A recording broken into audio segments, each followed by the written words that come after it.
हरिपुर नामक शहर में पप्पू का ढाबा नाम का एक मशहूर ढाबा था। ये ढाबा इतना मशहूर था कि आसपास के सभी लोग खाना खाने के लिए आते थे। उस ढाबे का खाना जो एक बार खा लेता तो उसका स्वाद भूल नहीं पाता। अगर कोई भी उस गांव में किसी भी काम से आता तो उस ढाबे का खाना खाए बगैर नहीं जाता। जितना ही वो ढाबा दिन पर दिन मशहूर होता जा रहा था, उतना ही उस ढाबे के मालिक का भी घमंड बढ़ता जा रहा था। अगर ढाबे का खाना बच जाता तो उसे उस खाने को फेंकना मंजूर था, लेकिन किसी जानवर या भूखे भिखारी को मुफ्त में देना मंजूर नहीं था। एक दिन की बात है, एक भिखारी उस ढाबे के पास से जा रहा था। वो काफी भूखा था। उसने बहुत दिनों से कुछ नहीं खाया था, तो वो ढाबे के मालिक के पास गया। मालिक, कुछ खाने को दे दो, बहुत भूख लगी है, बहुत भूख लगी है बाबूजी, कुछ खाने को दे दो। अरे जा जा, आगे जा, कुछ नहीं मिलेगा।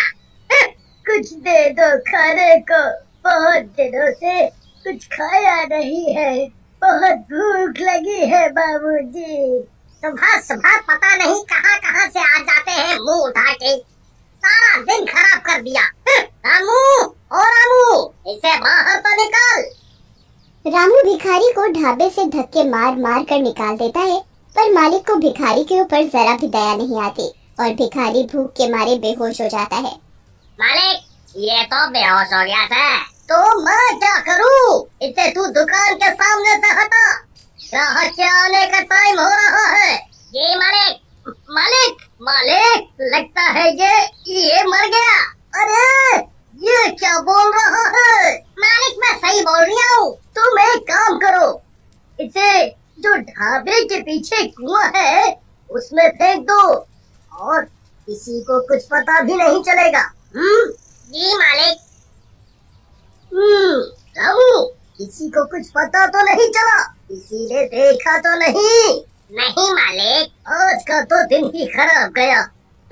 और कोई ज्यादा ग्राहक भी नहीं आए। कल सभी टाइम पर आ जाना, नहीं तो तुम्हारे पैसे काट लूंगा। जी मालिक। मालिक अपने सभी नौकरों को छुट्टी देकर वो भी अपने घर चला जाता है। मालिक को रास्ते में ऐसा लगता है जैसे कोई उसके पीछे पीछे चल रहा है। तभी मालिक रुक जाता है और पीछे देखने लगता है, पर वहाँ कोई नहीं होता। अरे मेरा वहम होगा। और वो चलने लगता है। तभी उसे अचानक कोई जोर से थप्पड़ मारता है। वो अपने चारों ओर देखता है, पर कोई नहीं था। वो जल्दी जल्दी चलने लगता है और अपने घर पहुँच जाता है। अरे भाग्यवान, जल्दी से खाना लगा दो, बड़े जोरों की भूख लगी है। जी अभी लाई। जैसे ही पत्नी खाना लेकर आती है, तभी भिखारी भूत उसकी पत्नी को जोर से धक्का देता है, जिसके कारण पत्नी के हाथ से सारा खाना गिर जाता है। अरे भाग्यवान, ये क्या किया? सारा खाना गिरा दिया। जी पता नहीं कैसे गिर गया, मुझे ऐसा लगा जैसे किसी ने मुझे धक्का दिया हो। आज का तो सारा दिन ही खराब गया। अगली सुबह मालिक अपने ढाबे पर काउंटर पर बैठा होता है। तभी एक ग्राहक आता है और कुर्सी पर बैठ जाता है और खाने का ऑर्डर देता है। रामू, जल्दी से खाना लेकर आओ। ये कैसा खाना है, इतना तीखा? क्या हुआ, खाना अच्छा नहीं है? ये कैसा खाना है? रामू, ओ रामू, आज तुमने ये कैसा खाना बनाया है? मालिक, पता नहीं कैसे हो गया, खाना तो अच्छा ही बनाया था। आज भी मालिक की कोई कमाई नहीं हुई थी और सारा खाना ऐसे ही वेस्ट हो जाता है। ये देखकर भिखारी बहुत खुश होता है। अगले दिन मालिक अपने नौकर से कहता है, आज ऐसा खाना बनाना कि रोज उंगलियां चाटते रह जाएं। और सभी नौकर और रामू खाना बनाने में लग गए। खाना बनकर तैयार हो जाता है। खाने की खुशबू तो अच्छी आ रही है। तभी ढाबे पर एक ग्राहक आता है। रामू, जल्दी से खाना लो भाई। वाह वाह वाह वाह, खाने की खुशबू तो अच्छी आ रही है।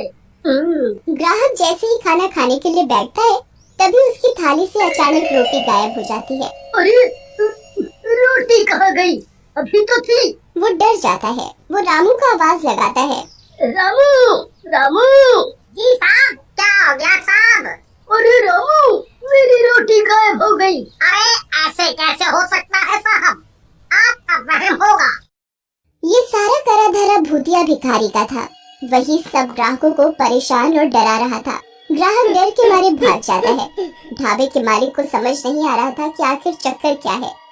ऐसा रोज का काम हो गया और दिन पर दिन ढाबे के मालिक की कमाई कम होने लगी।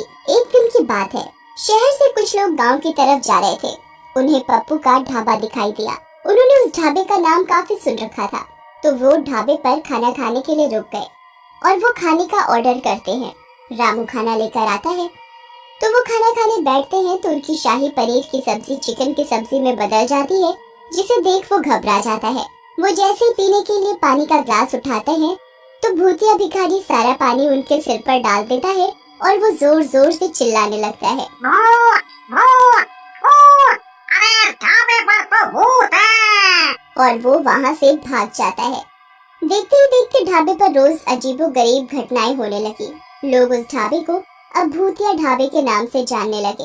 एक दिन रात को ढाबे का मालिक जब ढाबे के गल्ले से पैसे निकालने के लिए गल्ला खोलता है तो वो देखता है कि इसमें तो एक भी पैसा नहीं है और पैसे की जगह मालिक को उस भिखारी का सर दिखाई देता है। अरे ये तो वही भिखारी का सर है जिसे मैंने कुएं में फेंकवा दिया था। फिर ये इधर आया तो आया कैसे? मालिक की आवाज सुनकर ढाबे के सारे लोग मालिक के पास एकत्रित हो जाते हैं।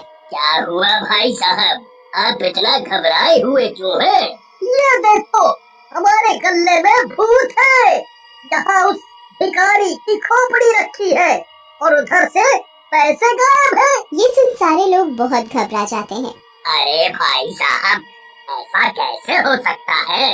जाओ, तुम एक बार गल्ला खोल के देख लो, तुम्हें वहाँ एक खोपड़ी मिलेगी। वो एक भूत है, भूत। वो आदमी मालिक की बात सुनकर ढाबे का गल्ला खोलता है, पर वहाँ ना तो कोई खोपड़ी होती है और साथ ही उधर उसके पैसे रखे होते हैं। अरे क्या भाई साहब, लगता है आपकी तबीयत ठीक नहीं है। आपने नींद में कोई सपना देख लिया है। आपको आराम करने की आवश्यकता है। अरे नहीं भैया, मैंने यहाँ सच में एक खोपड़ी देखी थी। मैं बिल्कुल सच बोल रहा हूँ। मालिक अपनी बात सबको मनवाने की कोशिश करता है, पर कोई उसकी बात नहीं सुनता और ना ही विश्वास करता है। तभी रामू मालिक के पास आता है। मालिक, मुझे ऐसा लगता है कि ये सब वो भूखा भिखारी कर रहा है जिसे आपने कुएं में फेंकवाया था। वही उसके भूखे होने की वजह से उसकी मौत हो गई थी और इसी वजह से उसकी आत्मा हमारे ढाबे में भटक रही है और आपको दिन रात परेशान कर रही है। रामू, मुझे भी यही लग रहा है। तुम सही बोल रहे हो, पर अब इस बात का क्या इलाज है? तुम मुझे ये बताओ। अगर ऐसा ही चलता रहा तो मैं एक दिन पागल हो जाऊंगा और मेरा ढाबा भी बंद हो जाएगा। आप चिंता ना करिए मालिक, मैं एक बाबा को जानता हूँ। मैं आपको उनके पास लेकर चलूंगा। उनके पास हमारी परेशानी का कोई न कोई हल जरूर होगा। ऐसा मेरा उनके ऊपर विश्वास है। मैंने उनका काफी नाम भी सुना है। वो सबकी परेशानी दूर कर देते हैं अपनी पूजा पाठ से। रामू और उसका मालिक अगले ही दिन बाबा के पास जाते हैं। वो बाबा को उधर जाकर सारी बात सच सच बताते हैं। ये तुमने क्या किया?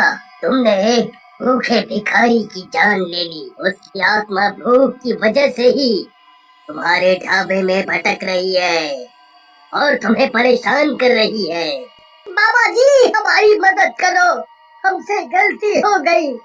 हम कभी नहीं करेंगे आगे से ऐसा।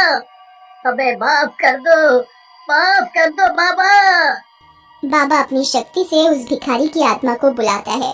मुझे किसी ने परेशान किया तो मैं सबको मार डालूंगा।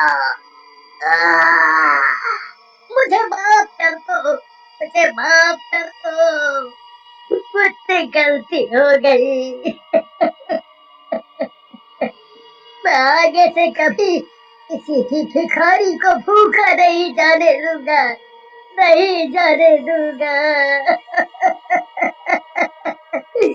मुझे माफ कर दो।